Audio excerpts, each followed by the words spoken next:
my fellow comic book collectors. It's Alan, the Comic Collector Geek, and this is the Wednesday video where I answer your questions. And every week, I answer people's questions. They ask them the previous week, and then I answer them this week. So the first question comes from AJ Guez, who wrote, "What are your top martial art inspired comics? Which comic book characters are the real deal, and who are posers?" Okay, so this one is kind of weird and a bit controversial because one of the characters that I'm going to say is a poser, but is inspired by martial arts is Judo Master, and I have to put like caveats to all of these because, and I'll explain with Judo Master first. Judo Master is a judo character. He also has some other skills. He does karate and a bunch of other martial arts, but he's named Judo Master, so you'd expect mostly judo. The interesting thing about Judo Master is when he fights in the panels, the moves are not necessarily correct in terms of the standard judo way of doing things.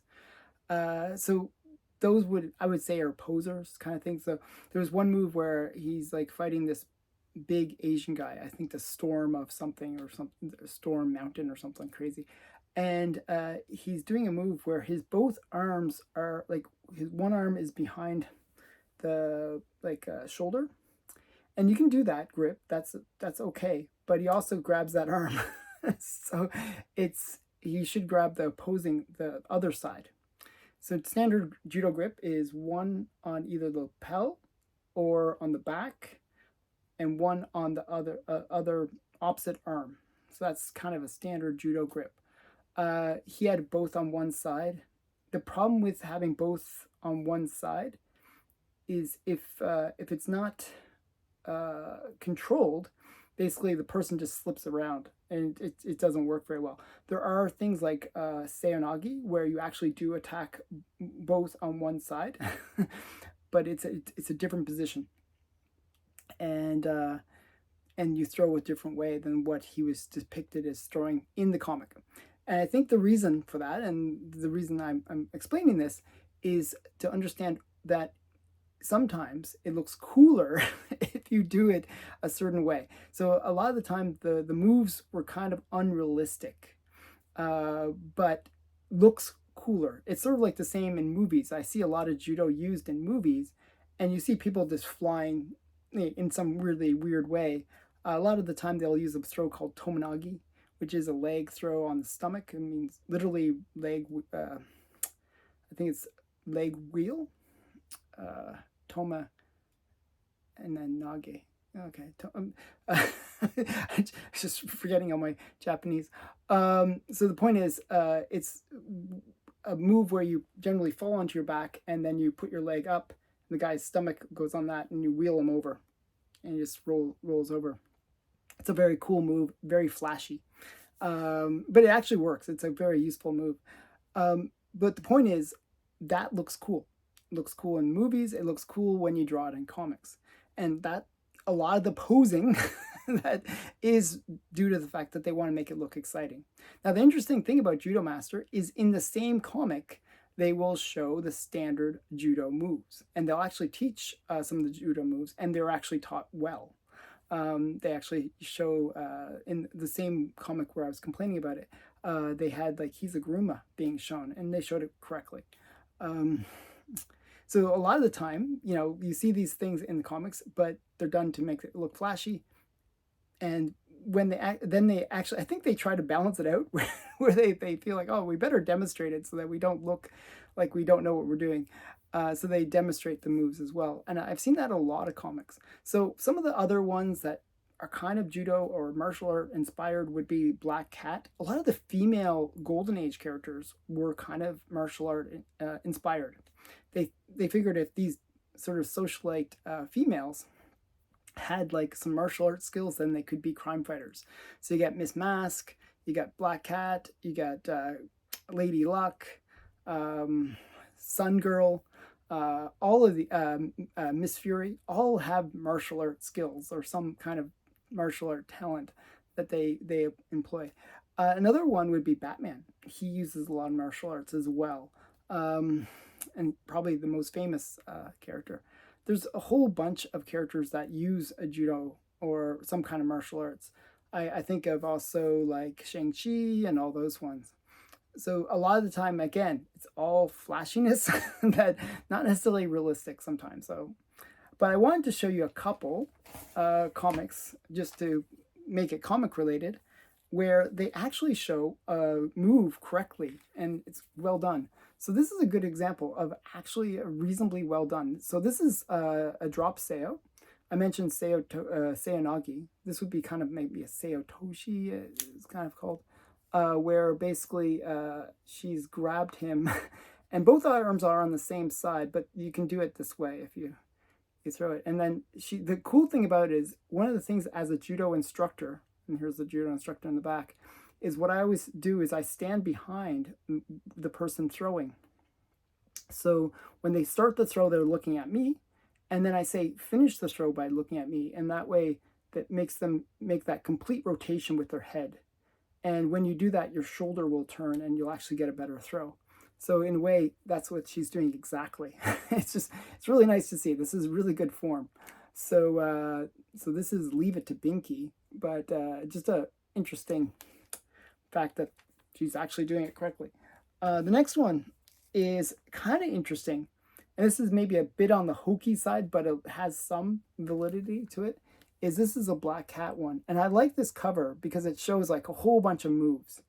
Now, generally, yeah, she's doing like almost like a little karate chop on the guy's like elbow area. And she's doing what's called a leg sweep. Now that looks like a kind of a variation of a Tai Toshi. And we got what's up here. This looks like, I don't know, some crazy move. It doesn't make any sense. That is a poser move. It's supposed to be like a Kataguruma or something like that, probably, but it is done insanely wrong. It's just wrong. And this one is like a judo chop, like, you know, like there's no punches or strikes in judo, but this would be a judo chop because it's totally wrong, where it's like chop to the throat. It's like so silly. Now this one is Sesei Komiyashi, and it looks like maybe it's actually performed correctly. I would have put my hands a little bit lower on the arms, but not bad. And this is like either a Pon Seinagi or Murate Seinagi. So yeah, so just an interesting thing. Some of the throws are done more correctly than others. It's all about the flashiness of the art. So just interesting. So I just wanted to show you that as well. Okay, so hopefully that educates in terms of judo and in terms of martial arts. Yeah, I've been doing martial arts since I was 18, so like over 30 years. So yeah, so next question. I like what I buy. Wrote Gold Key Harlem Gold Globetrotters #1, the shark cover. It has a marked jeweler's insert. How rare is it, and what is the price for a mid-grade issue? Who did the cover art? I'm not sure who did the cover art, to tell you the truth. I couldn't find that. There was actually a Whitman and a Gold Key variant. I think the Whitmans are slightly more rare, but there's only 13 altogether of both. They combined them on the census. So there's 13 altogether on the census. And mid grades usually go for around $50, and high grades only go for $100 to $150.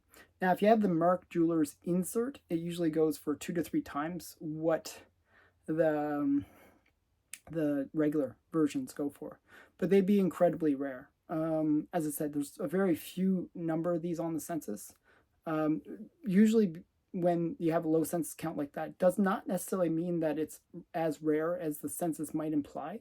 It just means that the value isn't there. As I said, the high grades go for 150. So generally, when it's that low of a value, it doesn't make sense to get them graded. So the census count is sort of artificially low. But I would say that they're fairly scarce. And generally, those kind of comics where it's geared towards children, will generally be kind of beat up and or destroyed altogether. So rare in that respect too. But I would say like that $300 range for Mark Jewelers insert if it's a high grade. Okay.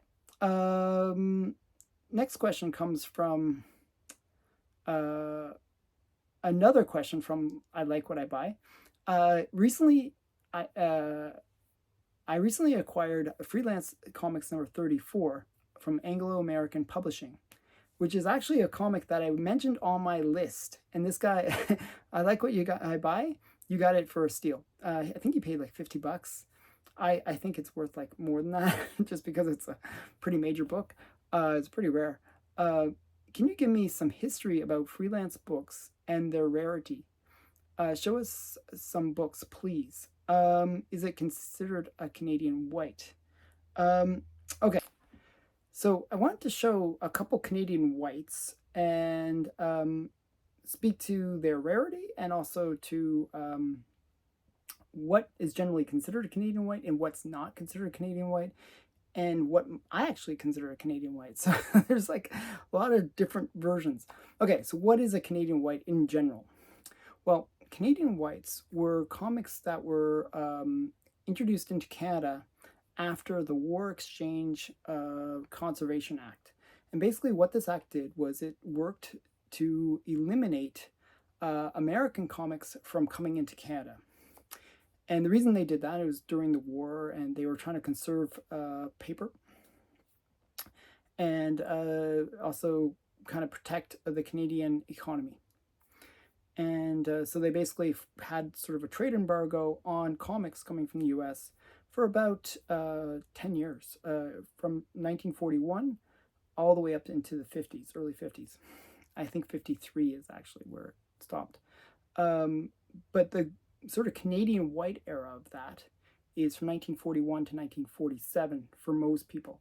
I would actually personally say that it's all the way up to the end of the trade embargo, because what a lot of the time happened was a lot of these companies that produced Canadian whites basically went out of business after the US comics flood the market again.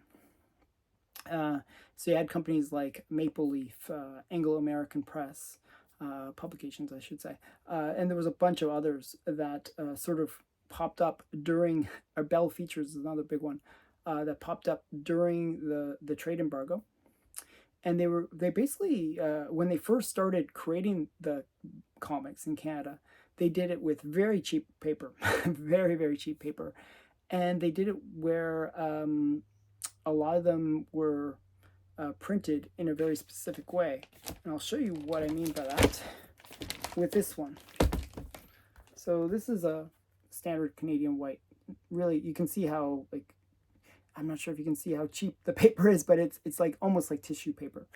And the inside was done with no color ink inside. So it was like black and white inside. Thus the name Canadian white, because it was white paper for the most part. So, and they looked very cheap in terms of the way they were printed. So they were called Canadian whites after the white paper. So these books, incredibly rare because they just didn't survive. And you'll see census counts usually under like 2 or 3. Like basically, you know, they're all ghosts in terms of how hard they are to find. Now, this is standard kind of what a Canadian white looks like, but I'll show you some more. I'll show you a freelance, because you mentioned freelance. I have a rather large looking one. This is my freelance. And this one is from 1944. And we got, so freelance is coming down on the Nazis. Now freelance as a character is kind of an interesting character. He was actually from the Antarctic, and he lived in a tropical hidden secret village within Antarctica. I don't write these stories. And basically he grew up there, he was raised there, and he became super strong and had great endurance. And then he left to see the greater world, and when he did so, he encountered the world at war. and he decided that he would team up with his friends to fight against the Nazis. His friends were Big John Collins, Canadian Big John Collins, and Natasha from Russia. And those were his two friends that he used to fight against the Nazis. The interesting thing was Freelance was created by Ted McCall and Ed Furness. And they were actually responsible for creating a lot of characters during the Canadian White era. So just kind of cool character in that respect. Now, the issue that you have is Freelance Comics number 34, which is a little later in the run. And it probably looks something similar to this, where it's got this sort of colored cover. And because it has a colored cover, a lot of people don't think it's a Canadian White, but they are Canadian Whites. It's just that they have color covers. So, and sometimes they actually had color interiors towards the later end of the Canadian White era. So that's the Canadian Whites. Okay, so the next question is from Justin Myers, who wrote, do you have any Parrillo zombie tramps? Well, I was actually kind of looking through my boxes, and I actually thought I had some Parrillo zombie tramps, but I don't. So the one that I thought was actually a Parrillo was this one. This is actually from Kenrick Lim. Very similar to Parrillo's style, actually. I thought, oh, this must be a Parrillo, but it is not. But I don't actually have any Parrillos. I was surprised. I couldn't really find which covers he did. There is one that he did for Zombie Tramp number 57, but that was all I could find. But I don't even have that. I have there's so many variant covers for Zombie Tramp, but I don't necessarily have them all. I have most, but not all. I think he did some separate thing because he was not part of the Kickstarter. If he was part of the Kickstarter, I would have gotten it. So yeah, I don't have any Parrillo zombie tramps, strangely enough. Next question comes from Comic Book Ninja. What are your thoughts in general on variant covers? Do you think there are too many? Does every book need a variant cover? How does it affect the way you collect? For example, are you a completionist? Does the huge number of variants and incentives deter you from collecting a run? So generally, my thoughts on variant covers is good and bad. I kind of like the variety of covers, I really do, but sometimes they overdo it. Like, I mean, I was doing a video about this where there was literally over 100 variant covers for certain comics and just a crazy number of variants. I just think that's too much. And it gets a bit silly after a while because it almost reminds me of the 90s where you have these massive print runs. But with the variant covers, what they do is they disguise that it's a massive print run by having, 100 variants, each with like 10,000. It becomes like a massive print run, but sectionalized. I think that's kind of cheating. So I'm not super big fan of that part of the variant part. But, and I don't think every comic needs to have its own variant. I think they kind of overuse it. But what they're doing, and the reason they're doing this whole variant cover thing, is due to the fact that comics aren't selling. So how do you sell comics to a smaller market? Well, you sell the same comic 10 times over. And that's what they're doing. So that's really been a saving grace to the comic book industry. And I can't begrudge it too much because it is what is keeping most of these comic companies afloat. I think it represents actually almost like 50%, something crazy like that, of the actual sales.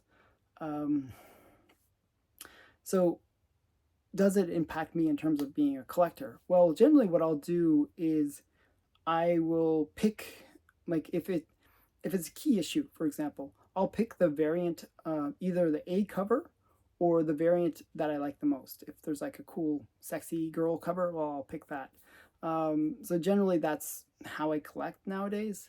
I don't try to get all, I used to try to get them all because I am a completionist, but I found that that was just too much. You get like 20 copies of the same book. It just gets annoying after a while.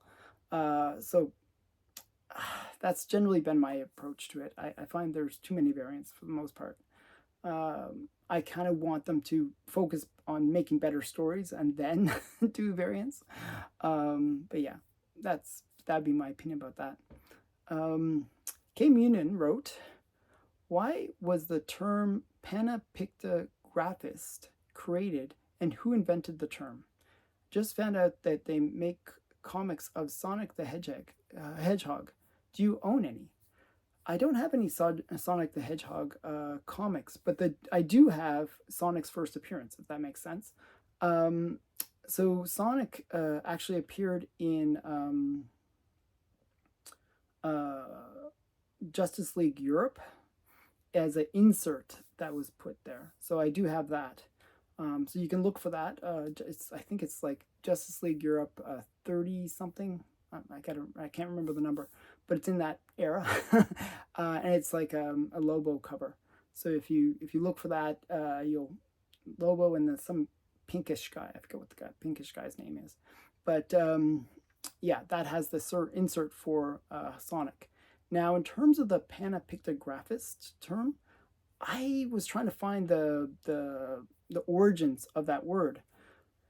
And at first, it looked like the origins was the Fallout game from 2018 called Fallout 76.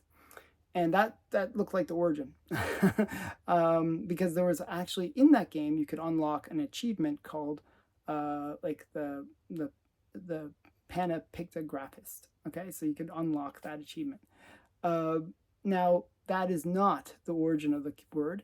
There was actually an earlier video game called Lego's Marvel's Avengers from January of 2016 that also had an achievement that you could unlock, which was the perfect panapictographist, which also kind of was comic related.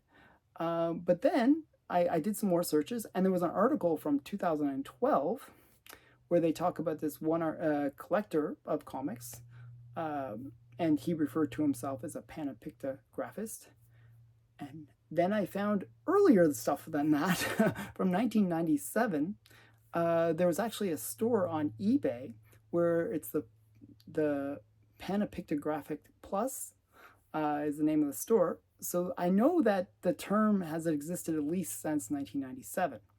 I do believe it's actually older than that, but I couldn't find anywhere online the origins of the word or when it was first used.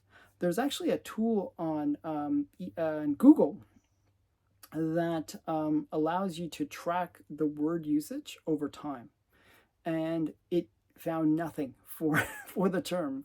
And 1997, I would actually predate that word usage. But the tool that they have on Google is actually quite useful. It goes back as far as 1880, I believe. So you could actually track like how frequently a word was used since 1880, and you could see like kind of a little graph of it. It's quite useful. But it didn't have panapictographist. So I don't know.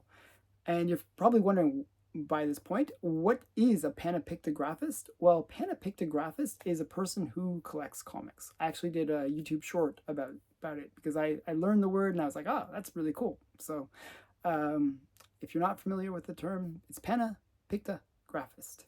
And you watch my YouTube short or just try to memorize that. Yeah, so that's the word. So I don't know. If anyone else knows, put it in the comments below, and then we can maybe learn where that term came from. Next question comes from CJ's Comics and Games.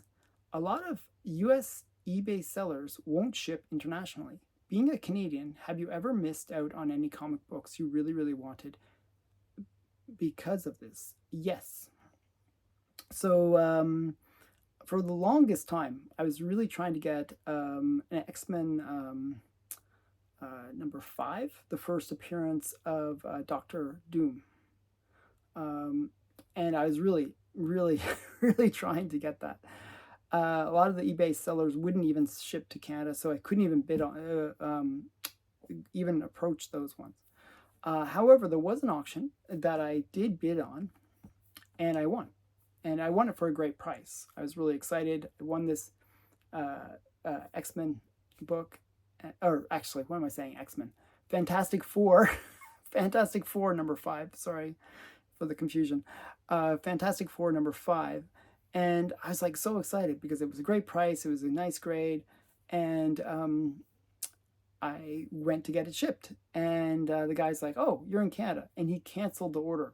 Now, I would have gotten it shipped to a U.S. address because I really wanted it. But the guy canceled the order and then blocked me. So I couldn't even contact him. I couldn't do anything about it. I was basically tough out of luck. And because it was denoted on the auction that he would not ship to Canada, they basically wouldn't hear my side of the story. I felt kind of screwed over on that one. But that was kind of the biggest one that I missed out on. Now, there were others that I missed out on, like Marvel Family number 1. There was a few others where I tried to bid on them and they wouldn't sell it to Canada. They wouldn't even accept my offer because I was in Canada.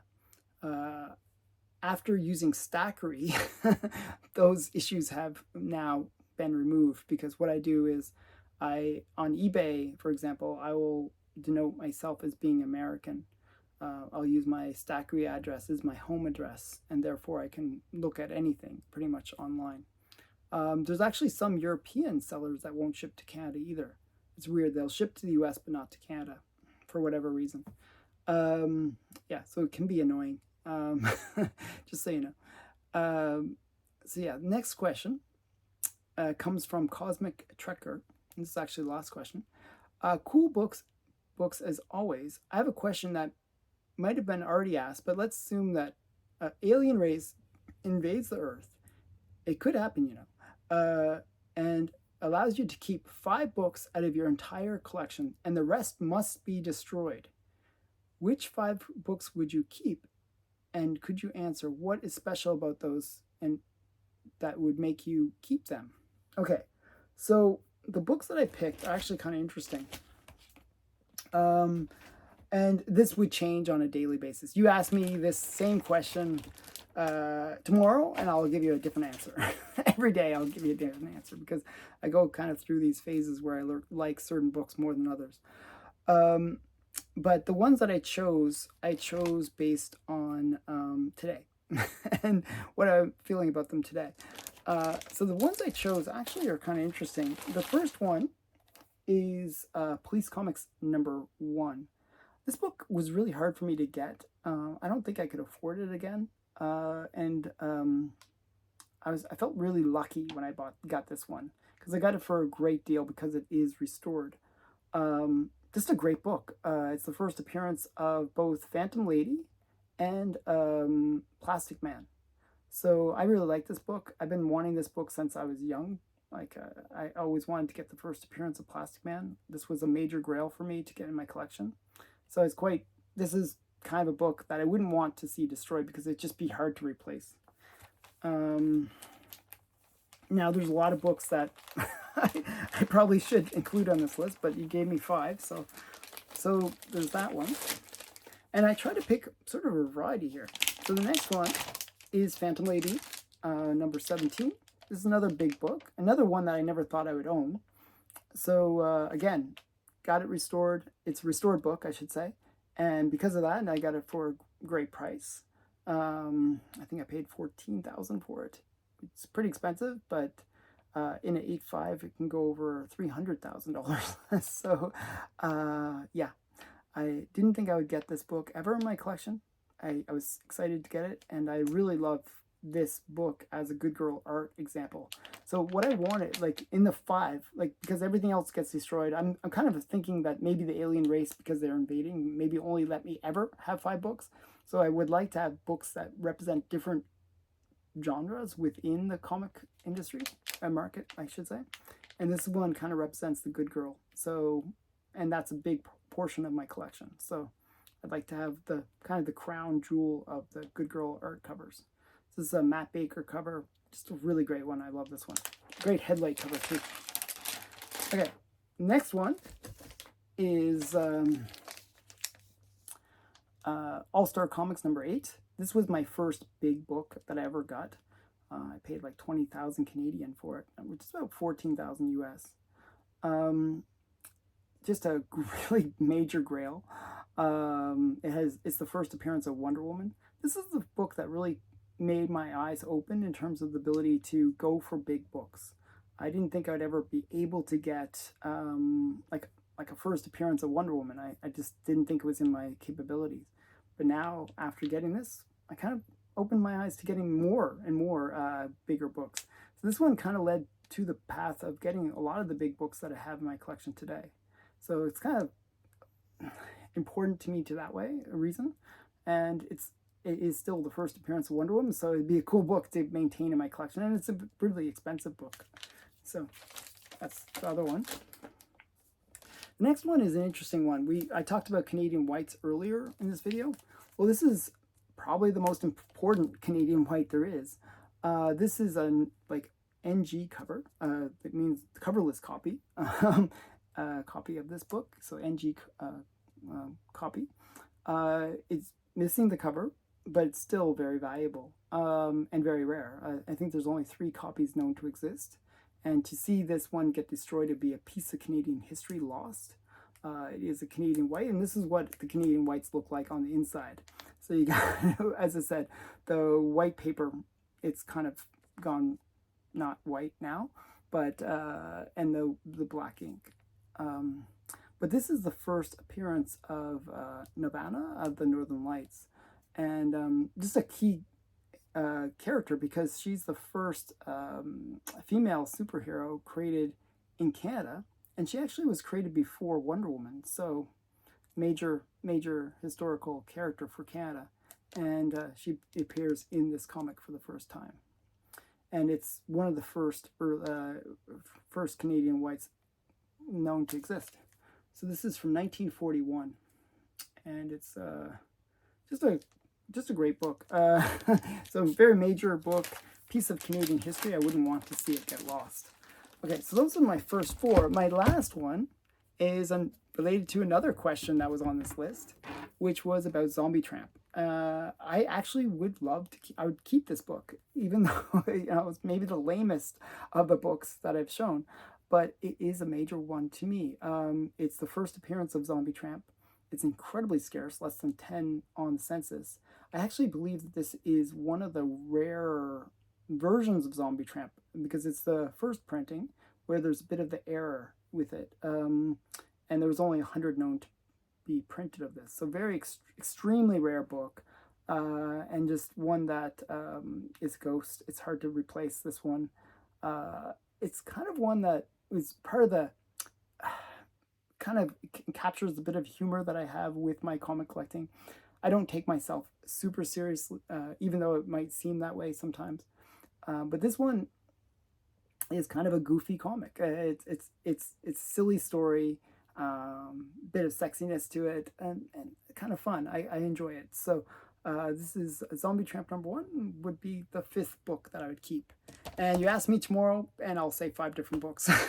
Yeah, seriously, because I get this question in different forms, right? A lot of times it's like, if your house is on fire and you only have a chance to grab 5 books, or if you're on a desert island, this is kind of a standard question that I get a lot. So I hope that I answered it a little differently than I have in the past.